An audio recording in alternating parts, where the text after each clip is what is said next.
Hi, welcome back to the Backyard Woodshop. I'm Tom Ryder. Today we've got a fun project for you. It's an easy one. It's building a plyometric box. This is used in CrossFit, Insanity. Basically all it is a box that has a few different dimensions depending on which way you lay it. You jump up and down on it. I couldn't believe the prices on the internet of some of these.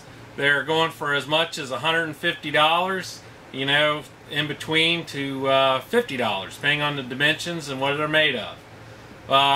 $24 sheet of plywood here, a few screws, some glue, and a little bit of your time.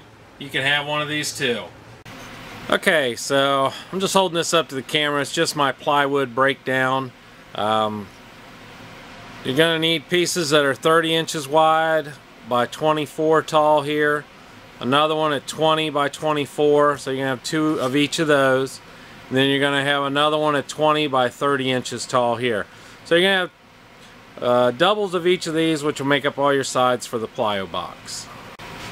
Well, I've cut all my plywood down, and I honestly, on my plywood diagram, my cutout, I didn't think about the plywood is already 48, but if I use a saw blade and cut in the middle, I'm taking 1/8 of an inch away. So I just went ahead and squared everything up at 23 3/4 instead of the 24. So any of your 24-inch wide measurements, just change those to 23 3/4. It's a mistake on my part. If I would have laid out my cutting diagram slightly different, I wouldn't have had this problem. So hopefully you'll learn from my mistake on this. Really won't matter for this box. So, whoops. Alright, what I've done here is I've made a template. This is 23 32 deep. It's the same thickness as my plywood. I just made it 6 inches wide. I have a center line. And this will form the interlocking tab system that I want, so that the boxes will kind of lay on each other. And you'll see more of that as the video goes along. So that you've got pattern A, and then you also need a corresponding pattern B that fits down inside the other one, but they'll actually fit like this at a right angle.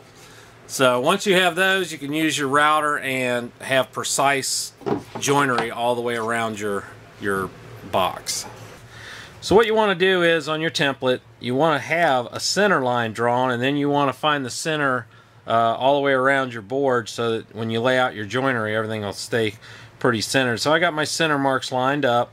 I got some X's to show that this is what's going to be the waist, because when you're doing a lot of these boards, you may get confused. So it's best to take your time, lay it all out, kind of lay the boards together, and match all your joinery up. So then we're going to just take a router and a pattern bit and just follow our pattern, and it should cut this out. Right, so our next step we're going to take, and let's see, we got a good angle here. I've got a ball bearing bit in here, a pattern bit. So the bearing's going to follow my template, and obviously this is going to cut out our material and make an exact duplicate of the pattern onto our board. So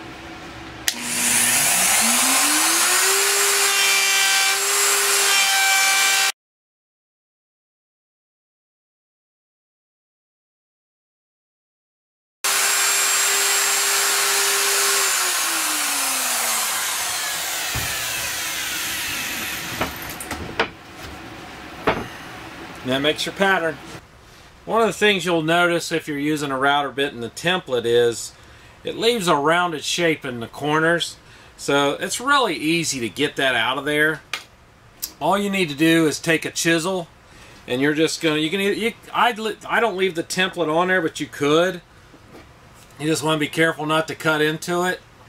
And then you're gonna take and just, I like to use the angle to follow the pattern with my chisel. So you're just going to come in at both ways, and then you'll end up with a 90-degree cut. Alright, so on the next part, you're just going to do the same as I did on the first part. I don't want to make a big long production of it, but you're just going to take your other template, screw it on here, or you can double-sided tape, but nobody's going to see the inside, and make your template here. one of the things that I decided to do after hogging out all that with the first router bit was just go ahead and remove some of this with a jigsaw, just to make it easier on my router bit. So as you can see, this is a finished one here. And then I just took, and since I've got that long length I have to hog out, I just went ahead and used the jigsaw there, and then I'll lay my template out and we'll get a perfect pattern. So I'm just going to do that for the rest of all the sides, and I'll show you what it's like when we're sticking it together. Okay, so what do you do once you've got one end done? Well, you need two ends, right? So here's what you do. The one end you've got all the right cuts on, you're just going to repeat that on the second piece. So I just use that end as a template, screw them together like a sandwich, and I'm just going to go over to the router table here.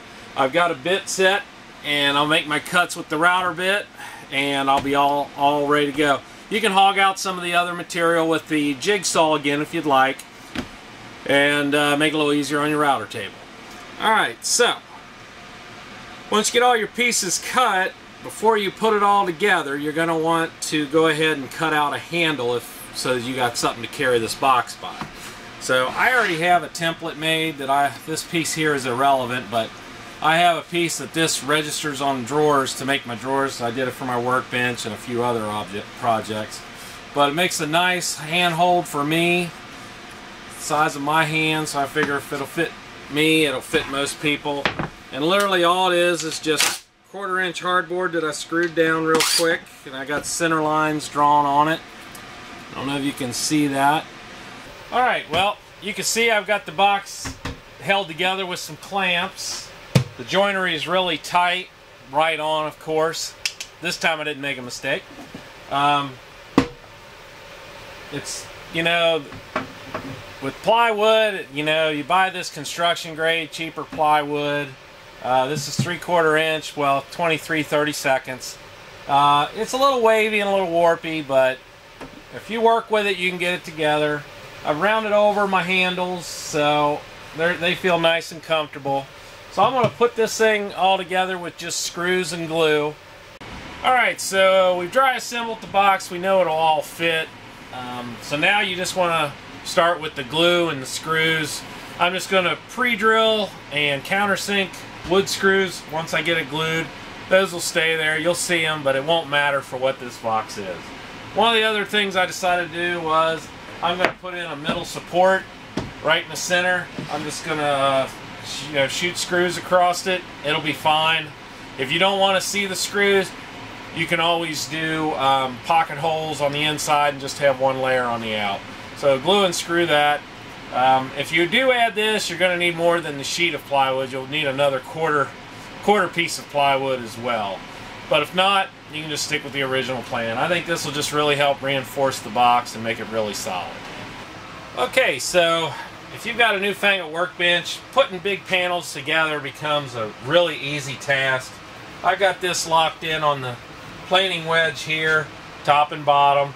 I've got my front planing rail support here holding up this board, so I've just got it set at the 90 degrees, so now I can work comfortably, not really worry about anything falling. So I just like to point out sometimes in my videos how this workbench really comes in handy.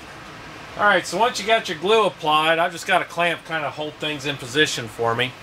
I'm just going to take a countersink here, and it drills a pilot hole and countersinks for a screw. So we're just going to take it and start right down in here. And once we get that, we're going to take our screw and we're going to set our screw in. It's just a drywall screw, nothing fancy. I'm going to go ahead and put a clamp on this side. All the clamps are doing is really just making sure that everything's pulled tight, so that when you drive that screw home, you'll get it all even.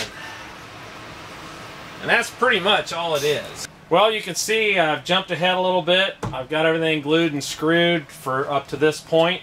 I went ahead and put in that middle divider, and I just wanted to point out how much stronger this box is because of it, so people jumping on it are really going to know that this is a solid built box. So all I have left is an end and a top. So you can put it on in either order. I'm probably going to put the end on first and then the top to finish it. And then we'll be finished. The big key to really pay attention to is that you put your handles facing up on both sides. Just a little tip. I'm making sure that I do that as well.